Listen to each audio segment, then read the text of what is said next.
Hi friends, எல்லோரும் எப்படி இருக்கீங்க? இன்றைக்கி நம்ம சிந்து சிங்கிங் கிச்சனில் பிரியாணி கத்திரிக்காய் சட்னி எப்படி செய்கிறதுன்னு பார்க்கலாம்.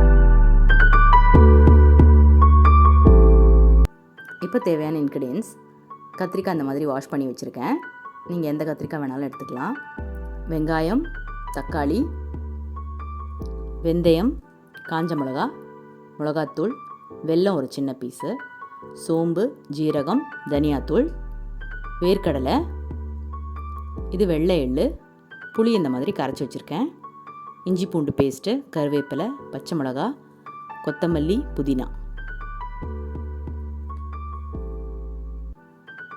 இப்போ ஃபஸ்ட்டு கடாயை ஹீட் பண்ணி அதில் வேர்க்கடலையை நம்ம ட்ரை ரோஸ்ட் பண்ணி எடுத்துக்கலாம்.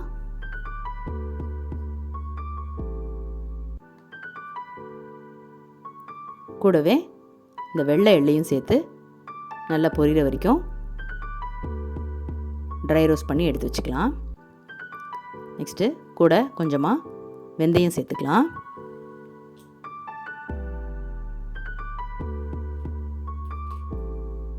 இப்போ இந்த மூணுத்தையும் நம்ம ஒரு மிக்சர் ஜாரில் போட்டு இந்த மாதிரி பவுடர் பண்ணி எடுத்தாச்சு.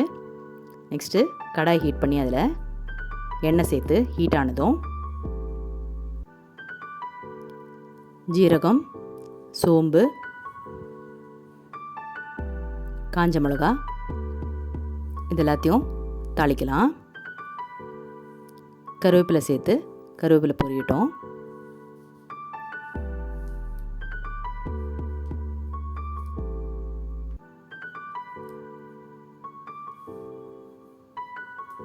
இப்போது கருவேப்பிலை நல்லா பொரிஞ்சதும் நம்ம இங்கே கட் பண்ணி வச்சுருக்கிற வெங்காயத்தை சேர்த்து வதக்கலாம்.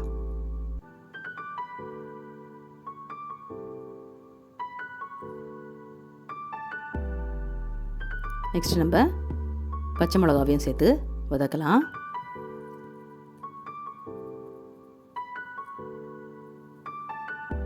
இப்போது சால்ட்டும் மஞ்சத்தூளும் சேர்த்து வெங்காயம் நல்லா ப்ரௌன் கலர் ஆகிற வரைக்கும் வதக்கிக்கலாம்.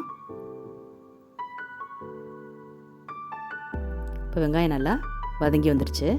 இந்த ஸ்டேஜில் நம்ம இஞ்சி பூண்டு பேஸ்ட்டு சேர்த்துக்கலாம்.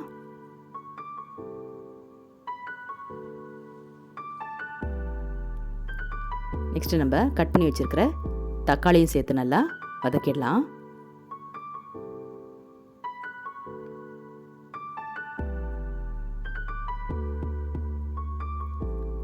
நெக்ஸ்ட்டு நம்ம கொத்தமல்லி கொஞ்சமாக, புதினா கொஞ்சமாக சேர்த்து நல்லா மிக்ஸ் பண்ணிடலாம்.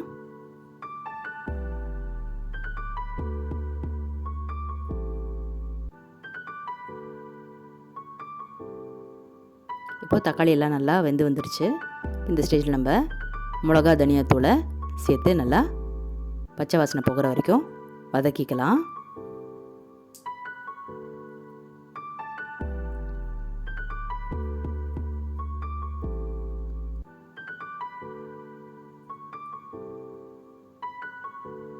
இப்போது 2 மினிட்ஸ் நல்லா வதக்கினதும் நம்ம இங்கே கரைச்சி வச்சுருக்கிற புளி தண்ணியை சேர்த்து நல்லா மிக்ஸ் பண்ணி விட்டுடலாம்.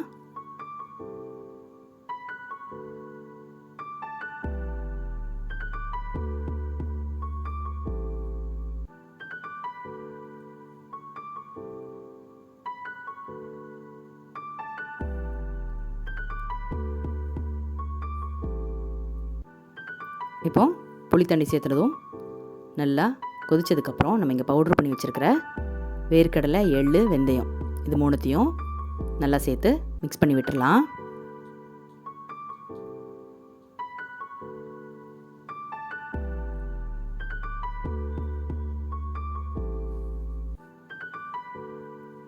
இப்போ நெக்ஸ்ட்டு நம்ம ஒரு பேனை ஹீட் பண்ணி அதில் கொஞ்சமாக எண்ணெய் சேர்த்து நம்ம இங்கே கட் பண்ணி வச்சுருக்கிற கத்திரிக்காய் எல்லாத்தையும் நல்லா ஃப்ரை பண்ணி எடுக்க போகிறோம்.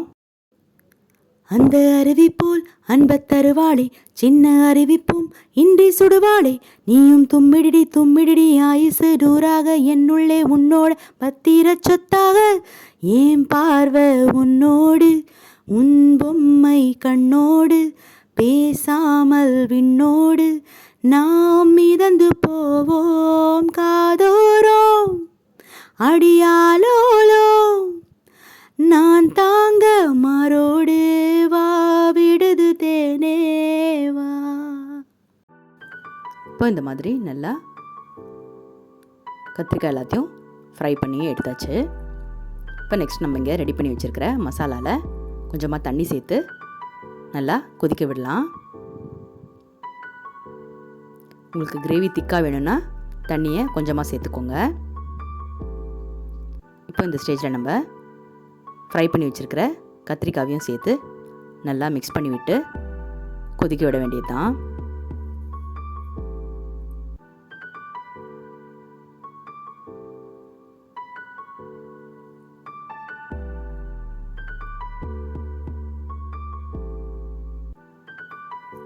இப்போ இந்த ஸ்டேஜில் நல்லா கொதிச்சதுக்கப்புறம் ஒரு சின்ன பீஸ் வெல்லத்தை நம்ம இதை கிரேவியில் சேர்த்து நல்லா மிக்ஸ் பண்ணி விட்டுடலாம்.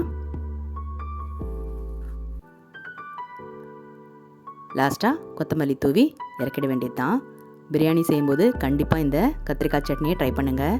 சிந்து சிங்கிங் கிச்சனுக்கு மறக்காமல் லைக் பண்ணி ஷேர் பண்ணி சப்ஸ்கிரைப் பண்ணிவிடுங்க. பெல் ஐக்கானையும் ப்ரெஸ் பண்ணிவிடுங்க. Thank you all. பாய்.